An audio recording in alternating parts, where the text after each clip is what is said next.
Vamos a ver las diferencias fundamentales entre la perspectiva del ojo y la de la cámara y la perspectiva artificial, o sea, la que utilizamos en dibujo.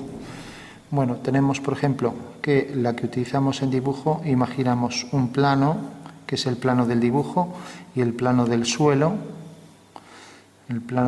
que es el plano geometral, el plano del dibujo es el plano de cuadro, la posición del horizonte, que viene definida por la altura del observador, el punto de vista, V, la proyección de V sobre el plano geometral, que nos da la altura del sujeto hasta el ojo, este será el horizonte. Y por último tenemos que siempre cuando representamos algo que está aquí detrás, por ejemplo aquí esta esfera, en realidad lo que hacemos es hacer imaginarios rayos visuales que cortan al cuadro según la representación de la esfera, ¿no? Y cada punto los podríamos obtener, todas las perspectivas de todos los puntos, por ejemplo de este punto tangente, de ese cono circunscrito a la esfera, bajamos una vertical, proyectamos el punto en el suelo, lo unimos con la proyección del punto de vista y donde corta aquí levantamos una vertical. Bueno, pues ahí nos da la perspectiva real de ese punto, ¿no? Bueno, esta sería la forma de calcular los puntos en perspectiva, ¿no? Como intersecciones de rayos visuales con el plano de cuadro, ¿no? Bueno, sabemos ya cómo funciona la perspectiva que hacemos en el dibujo y al final lo que nos queda en este plano es realmente la perspectiva del objeto. Definimos la posición de V respecto al cuadro, la posición del punto de vista y su distancia, la proyección ortogonal le llamamos P, la distancia VP, es la distancia hasta el cuadro. Y luego tenemos también definida la intersección del plano geometral y plano de cuadro en esta línea que se llama línea de Tierra. Entonces, con esos elementos queda toda la perspectiva definida. Eso quiere decir que si tenemos la esfera, visto esto desde arriba, tenemos el plano de cuadro, el punto de vista, la esfera. La esfera se proyecta en el cuadro según esto. Entonces ya colocamos aquí la línea de tierra y el horizonte. Y ahora si proyectamos esto en un perfil, pues esto al girarlo hacia aquí tenemos la posición del cuadro, la posición del punto de vista con esta misma longitud, PV, que llamábamos ahí, y la posición de la esfera aquí, que se proyecta aquí según este segmento. Entonces la intersección de estos dos segmentos, proyección en un perfil y proyección en alzado, nos define aquí la perspectiva real de ese objeto, que aparecerá como una elipse perfectamente definida dentro de ese cuadrilátero, ¿no? Bueno, pues ese sería el fundamento para una perspectiva, un método como otros. Bueno, ¿qué diferencia hay entre esto y lo que el ojo ve y la cámara? Pues bueno, vamos a verlo aquí. La cámara funciona exactamente igual que la perspectiva del dibujo. ¿Qué diferencia hay? Hagamos el boceto de la cámara. Tenemos una cámara de fotos, antigua, clásica. Para entenderlo es mejor entenderlo con la clásica porque utilizaba una película que iba aquí al final de la cámara. Es como si cogemos una estenopeica. Una estenopeica es una caja, por ejemplo, de zapatos, que la convertimos en cámara de fotos. Entonces, por la parte de atrás hacemos un pequeño agujero y los rayos de luz impresionan aquí un papel fotográfico, ¿no? La cámara por dentro es oscura, o sea que está toda teñida de negro, con papeles negros, lo que sea, y toda la imagen se proyecta aquí, pues igual que una cámara oscura. Si ponemos el papel fotográfico, luego lo pasamos por revelador y fijador, convertimos esto en una imagen fotográfica, ¿no? en una foto. Bueno, pues la cámara realmente es igual que esto. ¿Qué pasa? Que tenemos un sistema óptico para poder enfocar un conjunto de lentes que nos facilitan mejor pues tener un dominio sobre el tipo de imagen que queremos. Tiene también un diafragma, que es pues ese tipo de placas para controlar la cantidad de luz que entra y que nos lo define el fotómetro, ¿no? El fotómetro nos dice cuánto tenemos que abrir el obturador para que la imagen salga más o menos nítida, etcétera, ¿no? Por ejemplo, una imagen de noche no sale nítida y necesitamos abrir esto para que se entre más luz y entonces los contornos no son nítidos, cosa que sí pasan con el sol, ¿no? Los que tienen astigmatismo saben que al cerrar el párpado pues pueden ver mejor gracias a que focalizan todo en un rayo unidireccional casi, ¿no? Bueno, ahora partimos de esto. Esto es el punto de vista realmente V, el equivalente al punto de vista, el conjunto de lentes, ¿no? Y si tuviéramos una sola lente, correspondería al centro de la lente convergente y luego la película sería el plano de cuadro, ¿no? Entonces, esto se proyecta sobre la película, vamos a coger la esfera otra vez. La esfera se proyecta, queda ahí invertida y se proyecta aquí.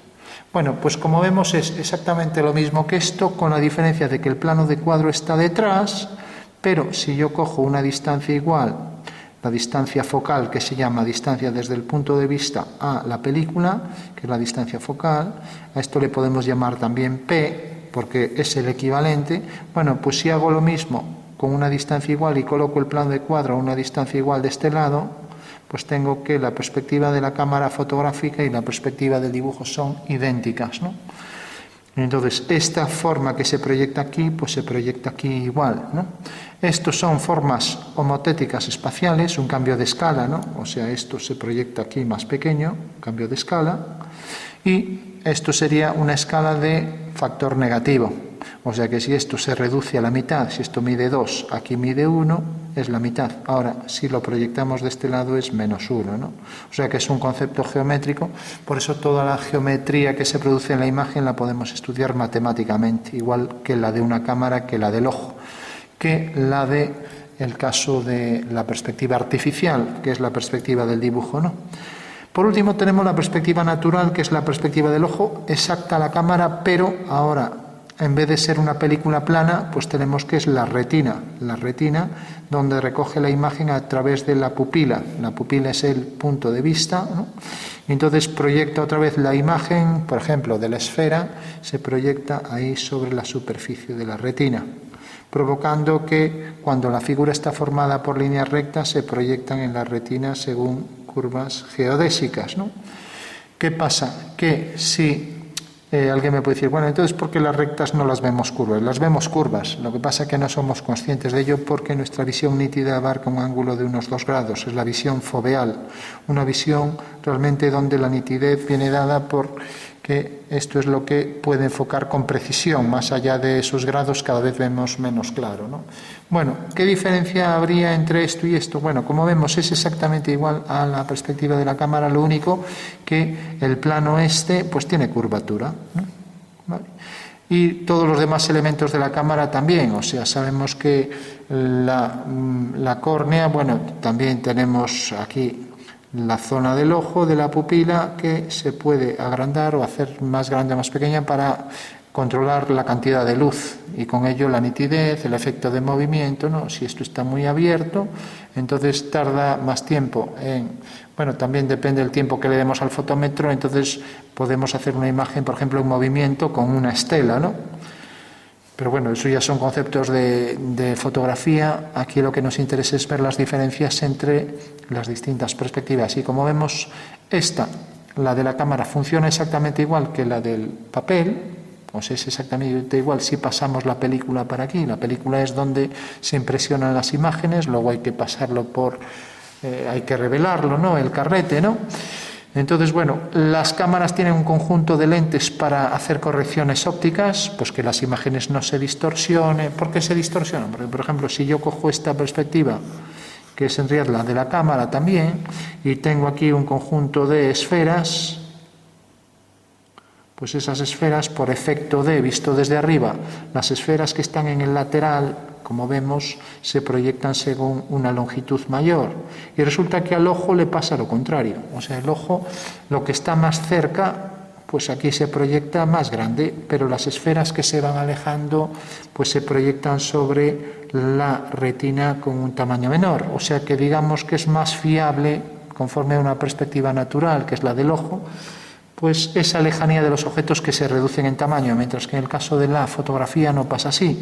La fotografía, las esferas que están más alejadas, pues aparecen, alguien se habrá fijado en fotografías, aparecen pues más grandes y abombadas, muy abombadas, ¿no? Bueno, pues para para destruir este fenómeno de anamorfosis que se llama, que es una distorsión angular, lo que se hace pues es coger un conjunto de lentes que arreglen ese tipo de distorsiones, aberraciones de la luz, etcétera, ¿no?